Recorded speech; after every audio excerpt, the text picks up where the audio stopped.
Hi, this is Carolina, the Soul Coach. Welcome to my podcast.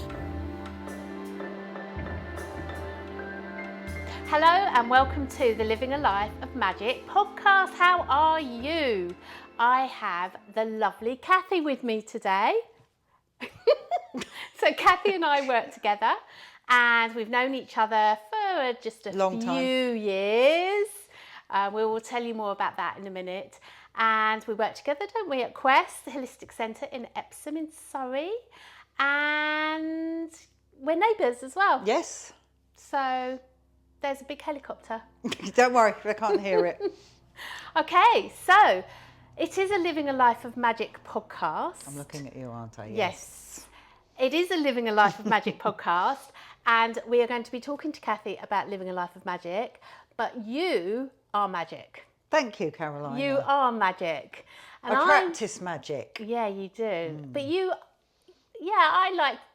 practice magic, but also you are magic. And I want to know, has that always been the case? What, of being magical? Of being magical. Yeah, a very odd child. So I would say very bizarre things to my parents. For example? I can see someone over there that wasn't there. So they thought I was bizarre. So I literally got that kind of knocked out of me a little bit, which understandably. Yeah. So it all started very young, very young. And then... So did they do anything, the fact that you could see?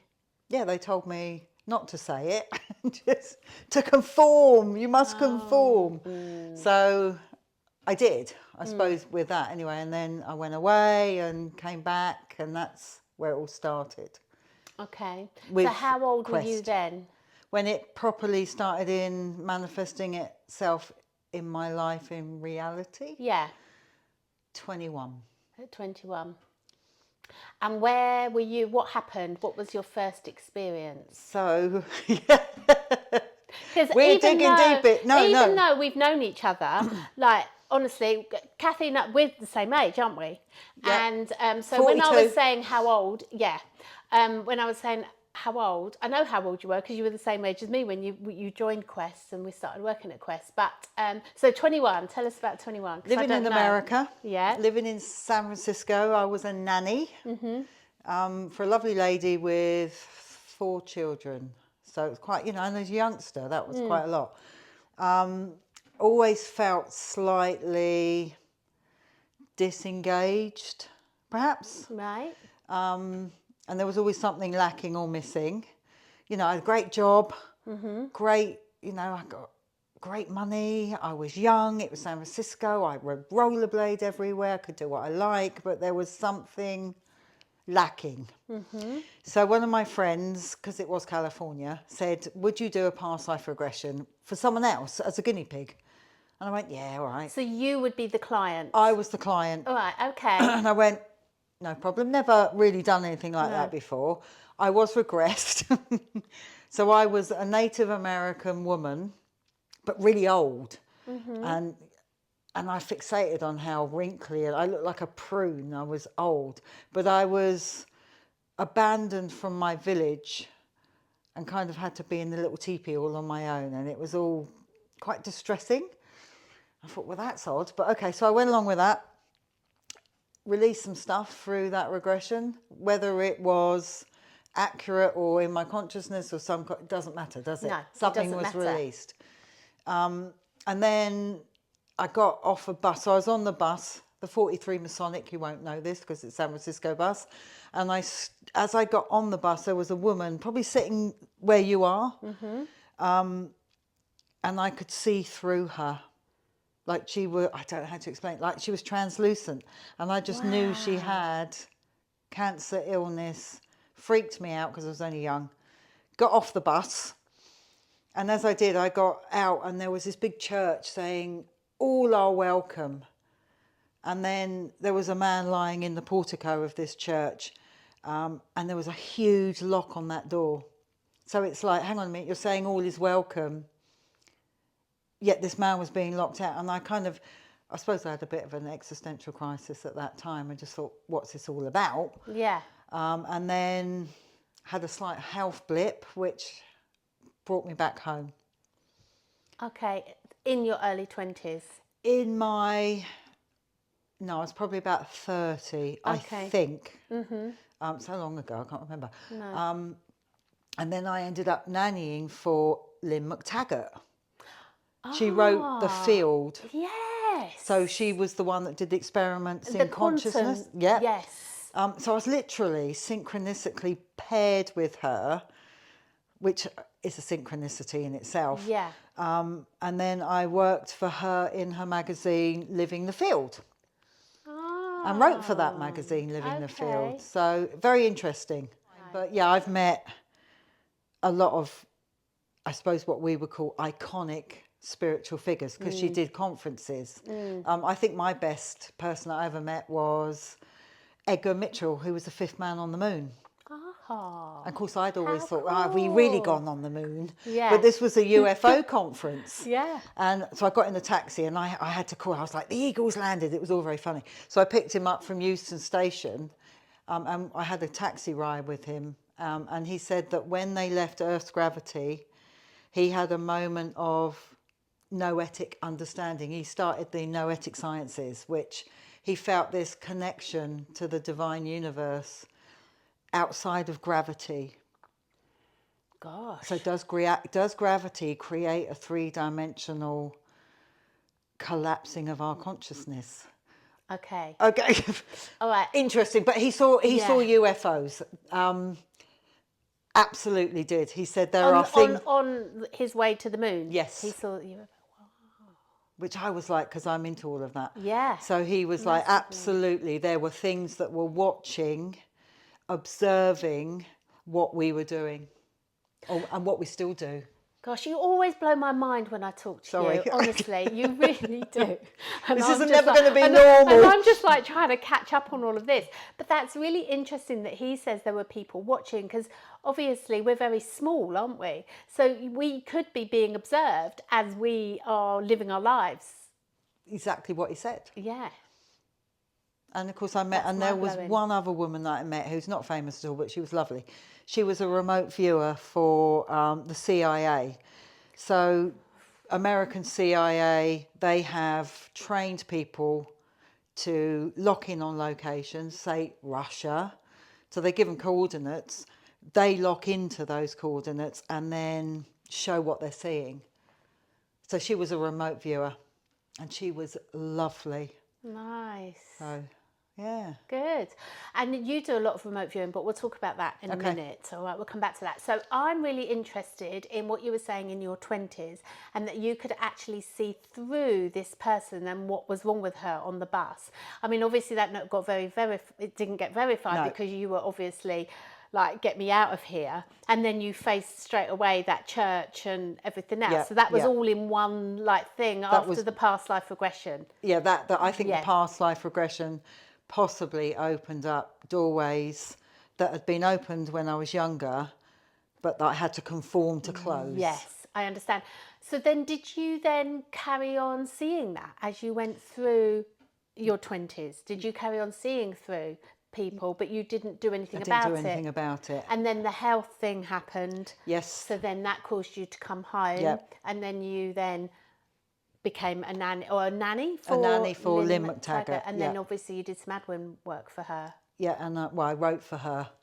You wrote for her? Yeah, so Living the Bringing Field. all of those experiences that you'd experienced into... Yeah, no, she told me what to write. And it was really interesting, that Living the Field, you know, because I think it was quite pioneering at the time, but they were writing about remote viewing, about consciousness, time, does time exist? So fascinating. Really fascinating. Yeah. And okay. So let's spring forward then. So Lynn McTaggart. McTaggart. And then age 40. Was it? So 40 was 21st of June 2007. Solstice. Quest opened. That's right. In Yule. And I think you'd seen the advert, hadn't you? I think someone told me. Did they? Because I remember coming to talk to you, and we were sitting in a little courtyardy thing with a little table, and Madeline was there. Yeah. Yeah, mum. Mum. Sweet. And that was that. And then I think you were offering Past life regression. regression. So you must have trained then to become a past life regressionist I during did. that time. I am a trained past life regressionist. But you didn't and like spirit it. Release. Yeah. But you didn't like the past life regression, did you? I No, remember that. No, it was tricky. Yeah. Well, you've got people that I remember the first guy that I ever did, and he was so hungover, and he's sitting there with his arms crossed, and I just thought, you don't want to be here. Your wife's forcing you to pick. Do you know, there were so many variables to that. Yeah. Yeah, it wasn't my favourite thing to No, do. it wasn't. No. And then obviously what came out of that was definitely magic, wasn't it? 100% magic. Oh, it was incredible. Yeah. So do you want to share the story of Darren? Well, apparently Darren came in and said my recollection of this isn't correct. Oh, I think it's just about time. right. So you had asked me, hadn't you? The psychic hadn't turned up. Val, yeah. And you just said, can you give it a go? Yeah. And I went, yeah, I'll give it a go, because that's what we do, isn't it? Yeah. I just knew that someone had to lie down. Yeah. And Darren was my first guinea pig, wasn't he? Yeah. I love this story. So Darren comes in, lies down. I'm doing my, and I never done a reading like that before. No. Not in that capacity. I had generally. I think we talked about tarot reading, hadn't we? Yes. And that was, I think you did a couple of tarot readings or something. Yeah. And then through psychicness, actually. Yeah. And then, then it was, okay. So then you knew it had to be lying down. Yes, I just knew. So he's laying down. I think I get his grandfather, blah, blah, blah, do all of that. And then I'm saying to him, this still makes me laugh to this day. I said to him, you've got pins in your neck and down your back. Like I could see plates, pins. I couldn't, and he was like, Kathy, I haven't. And, he's telling me he hasn't, but I wouldn't have it. I'm like, I'm telling you. So it was hilarious, right? And he was like, I haven't. So I thought, well, I've got that wrong. And of course, subsequently, however many hours or days it was later. He had his motorbike accident. Yeah, got hit by a truck, didn't he? Did he? By truck? Yeah, and obviously had pins in his neck and That's such a back. fascinating story. That's funny. And he's fully recovered. And Fully he's perfectly recovered, okay. he's fine. Yeah, absolutely.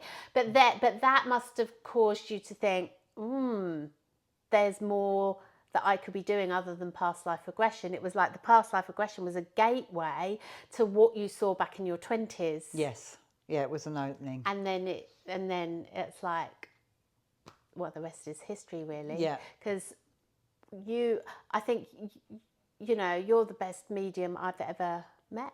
Thank you. I really do believe that. And I don't call myself a medium. I know you don't call yourself a medium, but that's, what makes you stand out from a lot of people is the fact that how you give people information about their loved ones, but that's just part of it, isn't it? The loved ones, the information that you can give people.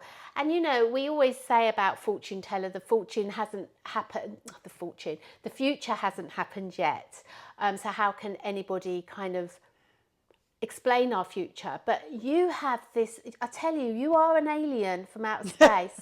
I really believe that you are, because your skills are incredible.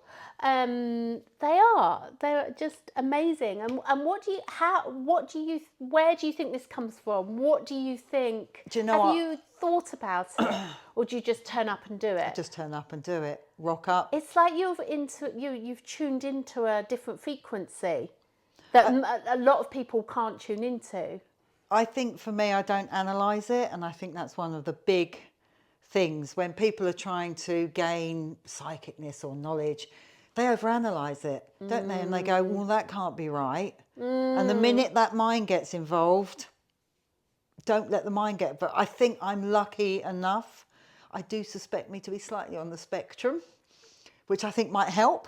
Yeah, To be fair, definitely. like I don't know, but no, but a I would different. I imagine. think in a different way. You certainly do think in a Yeah. different way, and I think that's just fantastic. It's absolutely brilliant. I mean, with Darren, there is a case to be said, because I said that, did we manifest that into his future?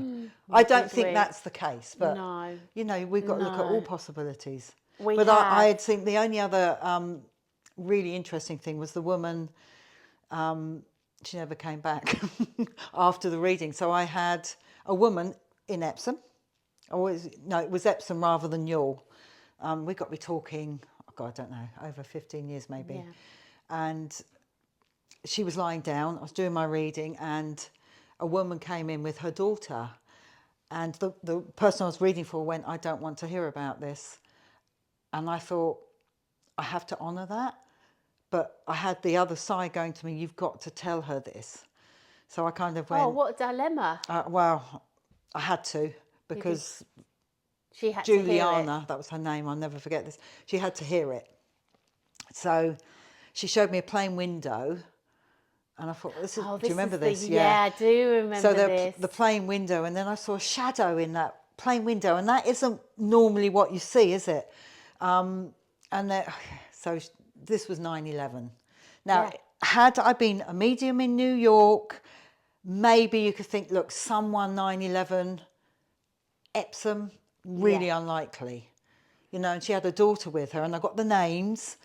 Who had the daughter? Yeah, Your client or the person? The person that had passed. Oh my goodness. So she was with her daughter. They were, I think they were going to Disneyland. And so all she wanted this woman to know, the person I was reading for, was to let her mum know that, it still upsets me to this day, isn't that weird, all this frequency later, that there was a really big, strong, strapping bloke on the plane. They knew, at this point, they knew what was going to happen.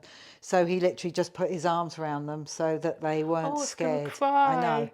And she wanted her mum to know. The woman I was reading for was, the mum was her sister. So she was auntie. Yes. She never came back. She never... I don't know if that message ever got through. Wow. Yeah, that's...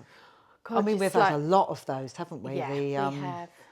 You know, I know I shouldn't name names, but a woman who just lost her child, literally, and it was around Christmas time. And she went, I don't know why I'm here. Her daughter came in, very, very sudden passing. And her daughter, who had passed, said to Mummy, can you... She gave me names, I'm not going to give names. No. Mummy, can you put the Christmas tree up? And the woman after, and all the decorations, can you put those up? And the woman who'd lost her daughter after, she went, Kathy, I can't do it. I can't. But obviously she changed her mind. I mean, you want to talk about magic? So she texted me afterwards and said they were putting the Christmas decks up. And right in the middle of the room, like here, there was a box. And in that box, they opened the box, and there was a handwritten note from their daughter that had passed suddenly. Mummy and Daddy, I'm okay. No way. 100%. That is 100%. So she had manifested a written note through the ether. I mean, you could look at it, someone said to me, yeah, but she could have written that. No 10-year-old writes like that. And she framed it. And that's happened apparently 3 or 4 times since. Explain that. Same person or different? Same person. That her daughter is somehow leaving. The thing is, our minds can't explain that. We're never going to know what actually has happened. No. But that's magic. Magic. That's incredible. Or it's natural, and because the way we live ultimately in the 3 dimension is so unnatural, we've lost all of our capacity for the magic, for the synchronicity, for the joy. We've lost it because we're having to, I suppose, live such a constricted life mentally. Yeah. Wow, I'm just trying to get my brain around that. Honestly, my mind, that's just like... Well, I'm just going to have a sip of too. water too, because it just blows my mind. You know, and that is a categorical fact that that happened. But you know what? Why couldn't that happen? Because it's all energy. So that then she manifested that into a letter, even though her physical body wasn't here. But why couldn't that happen? Well, it can. And it obviously does. Yeah, I mean, look at coins, feathers. Yes. Do you remember when I was doing Past Life in Youghal? I don't know if you ever remember this. And, you know, I was like, oh, God. Yeah. I struggle with it. And I go to my car and there was a coin on it, on my seat, a big old coin saying, I believe or something. You know, one of those fairy coins? Yeah, yeah. And I came to you and went, are you shoving one of Yeah, those 'cause through we my were window? selling them, yeah. I went, what, are you shoving one of those through my window for? And you went, Kathy, I haven't done. What was that? I know. Because I'm not, as you know, No. I can be quite not like that. Yeah, but that's what I think keeps you really real and grounded. Definitely. So if coins, Definitely. feathers, I mean, the Yeah. feather thing. Well, you just think, but sometimes feathers do appear They do. from nowhere. Like I was talking to a client the other day, a customer in the shop, and we were talking about angels and whatever. And there on the floor, we walked round and there was a white feather. Now, I don't know where that came from because it was just there in the shop. Yeah.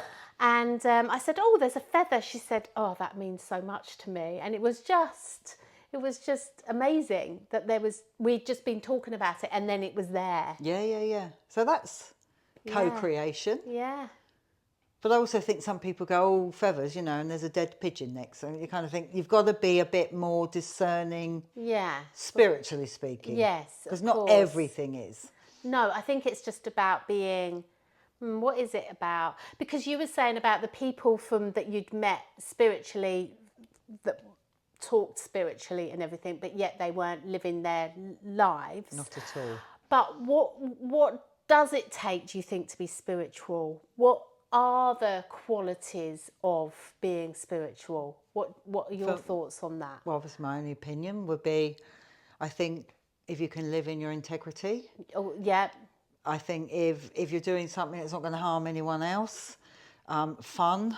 Yeah. Because spiritually it can be, sometimes it can be so serious, it almost gets a bit obsessional about, you've got to do this and that, and if you don't, you're you're not spiritual. And that's not right, that's not spiritual in itself. No, exactly. I think, is it? That's just being judgmental. If you're comfortable with, I think it is kindness, honour. Authentic. Just to be, because we're here to be a human being, aren't we? Well, most of us are. Yeah, well, alien, but no, but I think. But you are here to be a human being, Yeah, and you're such a great channel and teacher for all what you teach. It's mind blowing. Yeah, I don't think of it like that. It really is mind blowing, and you inspire a lot of people. So, should we talk about what should we talk about now? Should we talk about... I would say one more thing about the spiritual. Yes. Walk your walk.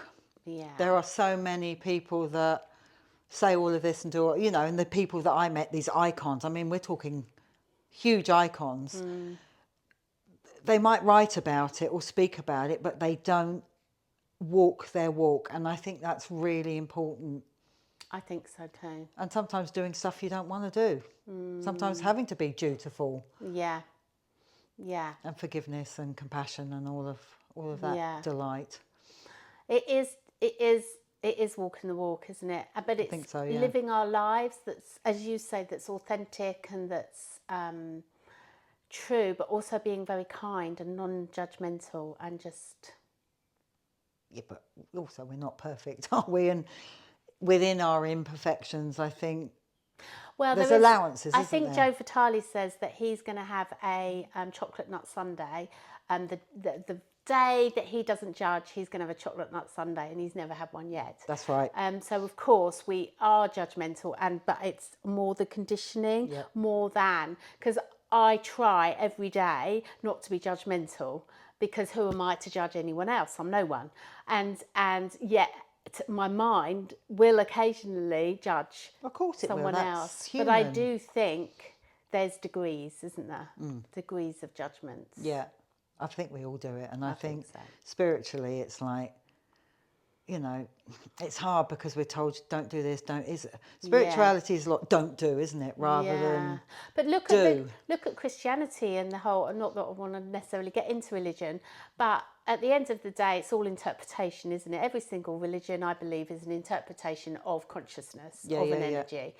And you know, there's a lot of fear based around some religions as well, and some interpretations of that religion is fear based. But it's all fear, isn't it? Sorry, I think, you know, I'm not religious. Would call myself spiritual. I would probably assign to being a pagan more than anything else. You know, and Christianity dislike the pagans because, but we still use pagan rituals. Christmas is a hugely pagan ritual. You know, no one thinks twice, do they, about putting a wreath around your door, because that was all about keeping the dark spirits at bay. And so it's, you know, we're utilising arcane energies and beliefs, and religion's just taken it and made it a bit dogmatic. But then there's principles of love thy neighbour, treat yourself as you would treat others, and do you know what I mean? So there's beautiful parts to that dogma, and also I think at the end of the day, we just have to live our lives. I came up with a thing recently: live, love, laugh. Well, there you go. I think a customer said that to me, and I was like, yeah, I'm adopting that. Live, love, laugh. That's all you have to do. Just live our lives. Just get on, do our thing, love, and laugh. Yeah, because laughter's big at the moment. We're not having a lot of it, are we? Not really. No, not at all. Okay, so shall we talk about? Oh, what? Who was it? You said, I can never say his name. Michael Deck. Melchizedek. I can never. Archangel. Some people call him Melchizedek. I call him Melchizedek. Yes. Because I just don't know how to say it. No. So he comes in with us a lot, doesn't he? He does, yeah. And we've created a crystal grid, haven't we? Through his channeling. Yes. Well, you created it, and I am putting it together. We are putting it together as the team at Quest. So that's exciting. And you channeled him, didn't you, to write this crystal grid. So look out for the crystal grid that's going to come onto our website, spiritualquest.co.uk. And it's of the bringing more light. And helping us harness the new frequencies that we're all being bombarded with at the moment. Because they're strong, aren't they? Strong dark energies. Yeah, and strong light ones as well. It's like there's this monumental battle of dark and light, which has been for time immemorial. Yes. And it's just this grid just to help us, not protect, because I don't think that's right, but to help us align to it and... To remind us of our light. Yeah, and just to bring light in. Yes, yeah. Because, you know, we're told this and that, and, you know, we won't go down the rabbit hole. Maybe we could do another podcast. Going down the rabbit hole. Going down that rabbit hole. Well, mine blows already. I go into this kind of like numb brain when I'm talking to you, because I'm just like, wow, my brain just like sparks off. Wow. Well, we'll do it we won't go down the rabbit hole. We'll do it another time. The grid is to help us assimilate. You know, we've got solar energies at the moment that are so strong. I mean, to see the northern lights. I've dreamt of that. I literally dreamt of seeing that. Like, dreamt it. Not like, I just was like, wow, wouldn't it be amazing? Yeah. And wow, wasn't it amazing? Yeah. It was incredible. But that's going to impact on us as well, isn't it? The solar flares. Yeah. A lot of people said it was HARP testing. So HARP is a great big HARP tests the ionosphere within the... Here we go. Yeah, sorry. But that's what people are saying. And HARP put out a thing saying we are going to be using HARP. HAARP.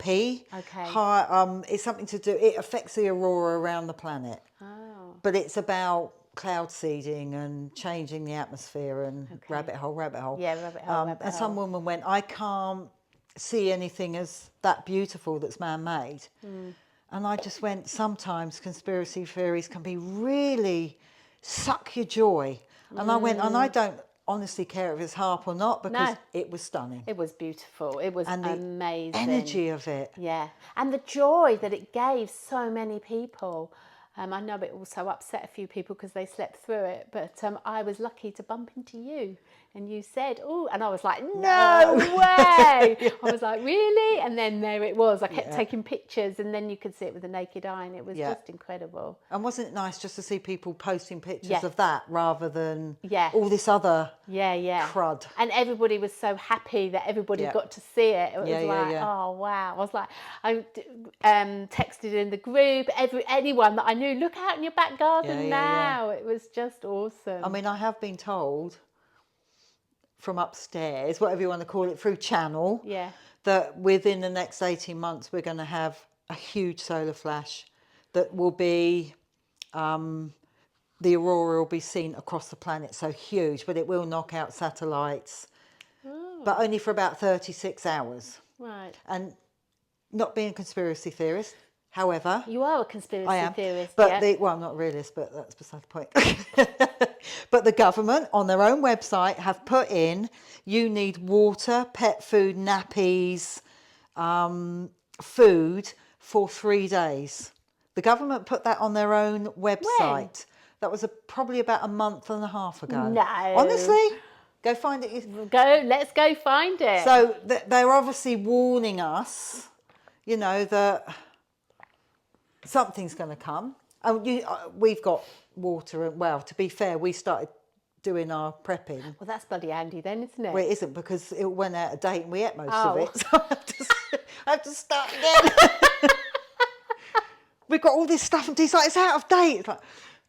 I remember when COVID happened, everyone was telling Will and I, we're just like trying to think, oh goodness me, how are we going to keep the business alive? And everyone was rushing out to get toilet paper and everything else. And me and Will were like, oh, can't even think about that just now. And everyone was panicking that we hadn't gone and got anything. And oh, that was really funny. So but, it's kind of... Yeah, so there is obviously, you know, we're in the solar maximum. So, but I've been told that there's going to be a huge...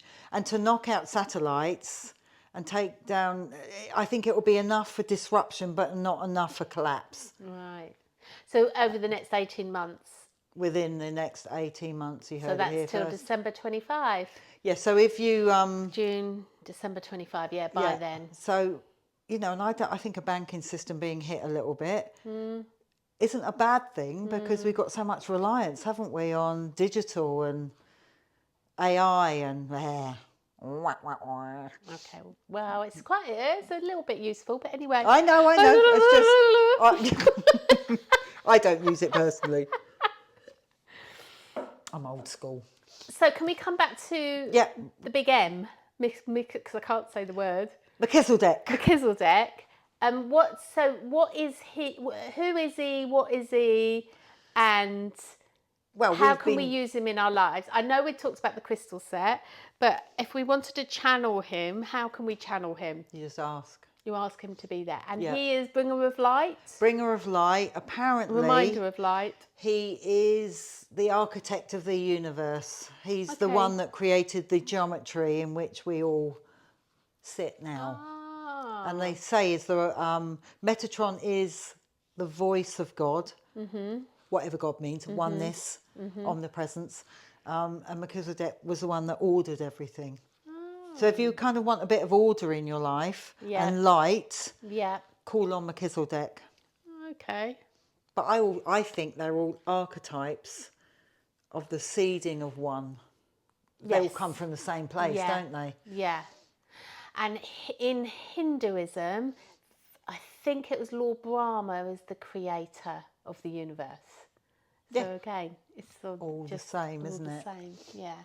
Yeah, you've got the creator, the destroyer. Well, Kali's the destroyer, isn't she? She's one with the... But it's tongue. Shiva and Parvati. Yeah. Parvati. Anyway, that's... And then, and Vishnu. Yes. Yeah. Just put me trotter down there. We've had to twist that round, haven't we? Just to hide your little... hold my trotters.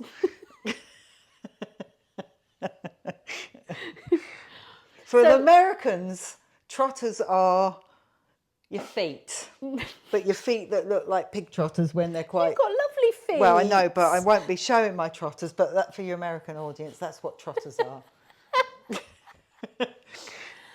We've got to talk about one of your favourite subjects that has got to be crop circles. And I asked Kathy if she's got a manifestation story, which she's going to share with us at the end. Yes, I will. And to do with a crop circle, but we'll hear that at the end. So when was your first experience of a crop circle? 1999. Okay. So there was a magazine called Swirled News. We're really going back. Yeah. So I drove to Wiltshire with my friends. I can tell you exactly where it was. West Overton. So this is all in Wiltshire. So if you don't know Wiltshire, it was called West Overton.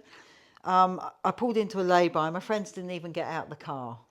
And I could see in this wheat field a crop circle. And it was warm. And I remember running and getting into the centre of it. And the wheat was beautifully swirled.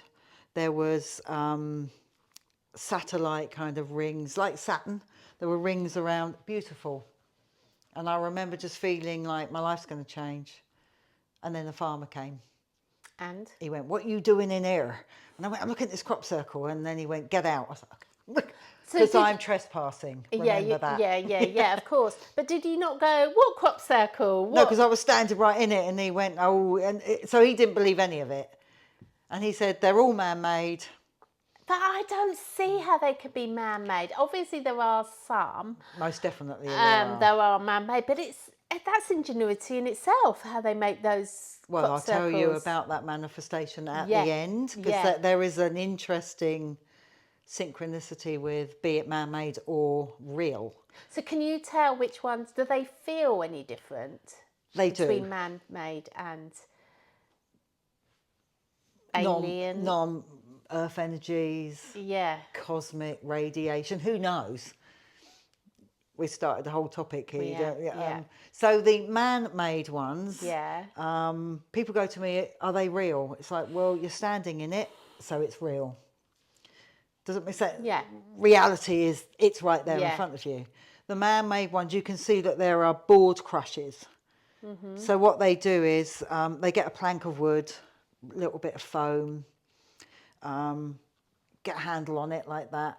They use surveyor tape, from what I understand, measure it out. And But then they do this overnight? well, in Wiltshire in the summer, you've got a window of probably 5.5 hours of darkness.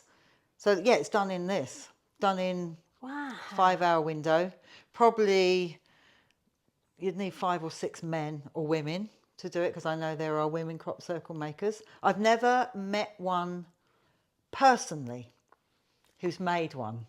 You have never met anyone? No, I know of people. Because Kathy goes to Wiltshire every year, don't you? Being my 23rd year. Yeah. No, 24th year. But you've never met someone that's made one? I know, no, because because it's trespassing, it's criminal damage. Oh, they tend not to So advertise for every crop circle, so for every 10 crop circles, how many are unexplainable and how many are man-made? Ooh. What do you reckon?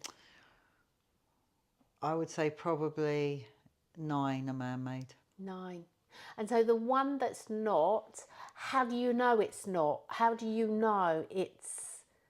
Usually the What's the most sense? simpler ones tend to be the ones that aren't man-made. There's just a feel. But you can get a feeling in man-made ones as well. Because I think you're on the earth, you're on the ley lines. Wiltshire's known for aquifer, which is chalk and water. And when you bring chalk and water together with the electromagnetic from the earth, it harnesses it, enhances it. So most crop circles, someone plotted about 90, I think it's 95% of crop circles are all along this ley line of aquifer, of water and chalk. So there's got to be something to do with that. You've got to think you've got Avebury, Stonehenge, West Cannock, Loughborough. They're all those on mystical places. Mystical places are on this aquifer lines and ley lines. And so that's where all the man-made ones are, and all of them, yeah. All of them are. I mean, I can't tell you if 9 of them are man-made. you know sometimes because there's a drone man, he always gets to them first. And someone said to me, how does he get there? Is he told from above? And it's like, no, he's told from the people that make them. And then he'll go and video them first because they want a pristine picture of a crop circle without people trampling all the way through it. Yeah. So what does it feel like to be in a real one? Real mystical. Oh, it's stunning. Some people feel sick because there's quite a high magnetism. And there's a lot of radioactive. I remember, this isn't my manifestation story, but one year we were on the hill. So people sit on the hills and watch these fields overnight. You know, and we were sitting there buggering about. It was about probably 3:15 in the morning. Flash of light. Didn't think anything, crop circle the next morning. So we literally at about 4:30 in the morning walked all the way down thinking we'll be the first in there. There was a man in there with a Geiger counter and said to me and my friend at the time, you girls don't stay in here too long because the radiation's really high. And I got a headache, so I thought, I'm not staying in here. No. So again, it's another unexplainable phenomenon. But even man-made crop circle makers that I've spoken to, haven't met them but spoken to, have said when they're doing their crop circles, they have paranormal stuff that happens to them. So something's going on. This is a long topic, this one. Wow, it really is, isn't it? And maybe we'll save it for another. But anyone that can get into a crop circle, go and do it. There was one, do you remember Fanny's Farm? Down in... Do you remember Fanny's Farm? I do, it's just you saying that. Down in... Where was in Merston, we have 4. Merston. Yeah, and there was one opposite Fanny's, because I used to like Fanny's Farm because they did great green tea. Yeah, exactly. But opposite there was a crop circle. And we went, and to be honest, I didn't really feel anything. And I do feel things, but I didn't feel anything there. But also, because I couldn't see it from, I could only go in from below. I couldn't see it properly, so I didn't know. And then I felt bad for treading in it. No. Just because it was, from the photo I saw, it was beautiful. Yeah. So then you feel like, well, am I walking over it, so I'm destroying it? But I couldn't. Maybe it wasn't a very good one. I don't know. No, there were 4 that year. That was my first experience of a crop circle, and I was just like, wah, wah, wah. But I need to come to Wiltshire. Yeah, it was, well, those 4. Because you run meditations in a crop circles, don't you? I have in the past. Are you doing it again? You're not sure. Not sure yet. Okay. But I have in the past. Yeah. But obviously, this is all if the farmer allows it, because the farmers now, they talk to each other now, and the minute they get a crop circle, they cut it straight out. Oh, well, you can understand that. You can, because they're losing. Can you imagine Jeremy Clarkson? I wonder what he would do with his He would cut it straight out, wouldn't he? Do you think he would? I don't know. He might be quite interested. Actually, he'd make money out of it, wouldn't he? Because that's what he's about. He might have done. Get set up a cup of tea and... Exactly. Oh, that's good. Okay. Anything else that we could talk about? Because there is so much. Well, what about ghost apparition? Yeah. Because that's another I forgot you've got a camera. Haven't you got a camera that records ghosts? I've got quite a bit of ghost equipment. So, have you seen a ghost? Yes. Where? Rye. Oh yeah, that hotel. Haunted. So we did a ghost hunt in Rye Castle. And there was activity. So I had what is called, you get these readers. So it picks up static. Yeah. And they go beep, beep, beep, beep if there's a spirit close. And they were going off the whole time. But the bloke that was sort of chaperoning us, was watching us on his CCTV cameras. Okay. That were set up in the castle, and he got loads of stuff. But interestingly, after our ghost hunt, Rye Castle's gone, we're not going to do this again. Because he was saying to them, you know, look what we've caught on camera. So he freaked them out. Yeah. which is a shame. What was it? What did you see then? So there were huge orbs of light. Yeah, huge. I saw the photos. They looked amazing. And they weren't normal orbs of light. You know, dust has a very particular, dust flashes. But when you get orbs, they move kind of, you get them in crop circles as well. You get physical golden balls of light that go over the wheat that are intelligent by design. And that's, I think, was the same sort of thing. Have you ever seen like a figure? Smoky figure, yeah. Because when you do mediumship, do you see them outside or do you see them inside? What do you mean? So do you see them in your mind? So when you do a medium reading, not that you're a medium, but when you talk to people in spirit, how do you see them? I see them as a physical. Or do you see them like you're seeing me? I see them like I'm seeing you. So you do see them out, but they're an energy, they're not a ghost. No, I think they're a holographic projection of their memory. Yeah. And they, do you know what I mean? So, yes, you know, I can't understand that. So when I say Uncle Bob's here, yeah. you know, he's got a long beard and Uncle Bob didn't have a beard.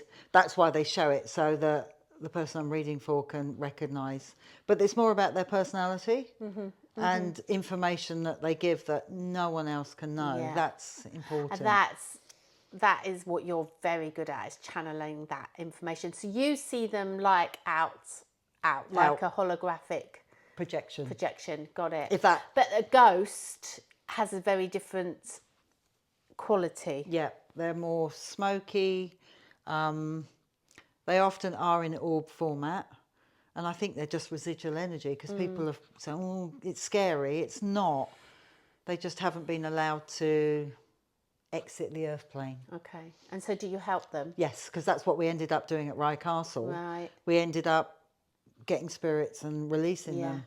And the guy that was the chaperone for the castle, we went, that was such a beautiful thing to do. Oh, wow. So, because you just get lost. Yeah. Stuck. Trapped between vibrational essences, I guess. Yeah, that was nice. That's a lovely thing to do. Oh, nice. Good. Happy? Happy. You want my manifestation story, do you? I really want your manifestation story, because it's such a good story. And it's all to do with crop circles. Yeah. But it isn't, because it's about group consciousness, manifestation as a group. Yeah. So last year, June 21st, with a group. June 21st? Yeah, that we did it on the solstice, because we thought solstice energies really enhanced because it's half and half. Yeah. So I got quite a complicated symbol for everyone to manifest. So it was too difficult, and it had so many elements to it. So I said to the girls, right, focus on that. And we asked to co-create, because that's apparently the word. They don't like manifestation now. We've got co-create. Okay. We wanted a crop circle in Wiltshire. We specified in Wiltshire that year, because you've got to be quite specific about what you want. And so we used the bowls, we did all of that.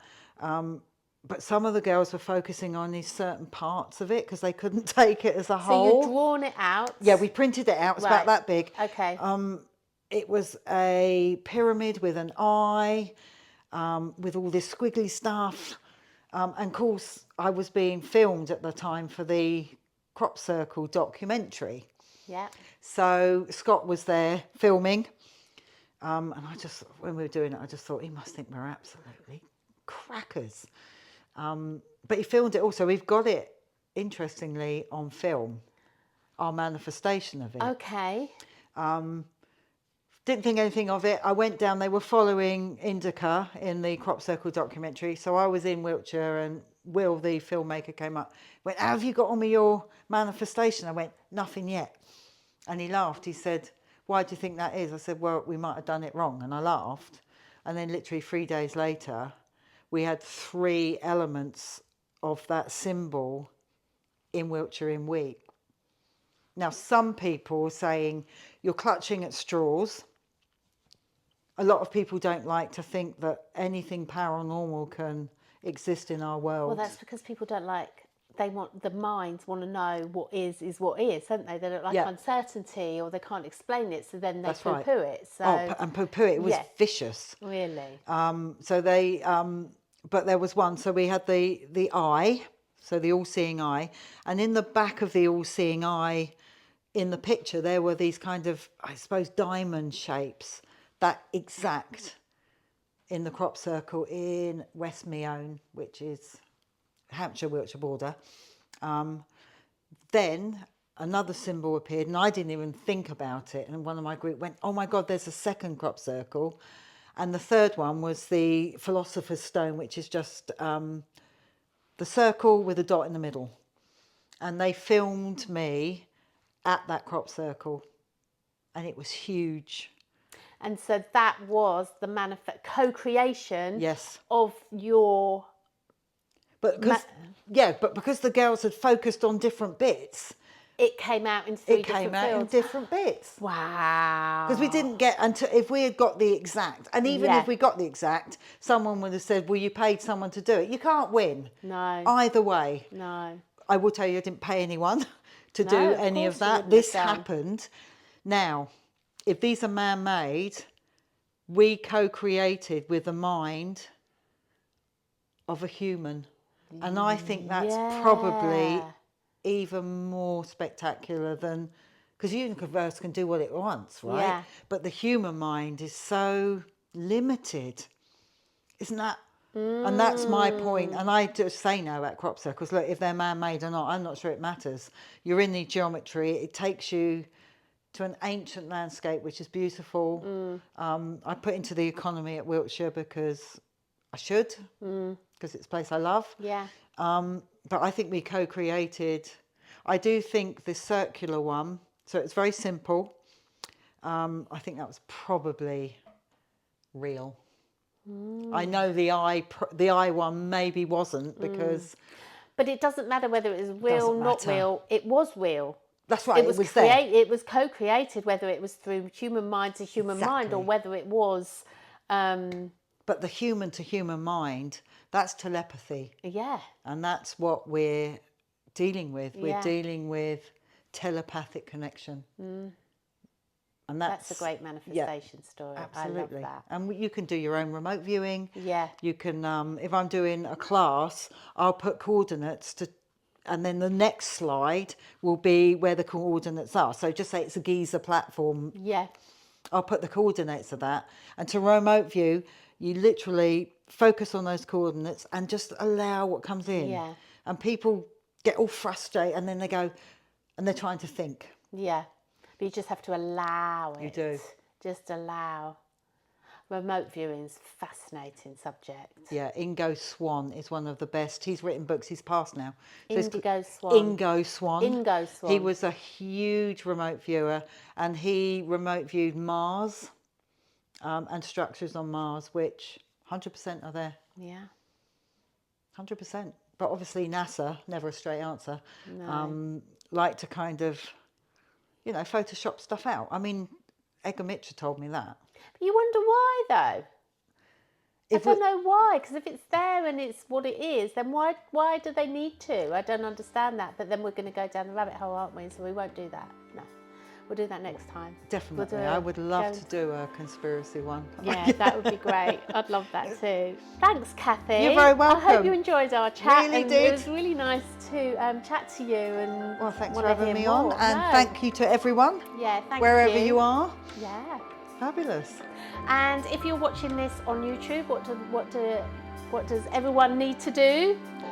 Like and subscribe. Thank you very much. Thanks for listening. Thank you, Kathy. Bye. Bye.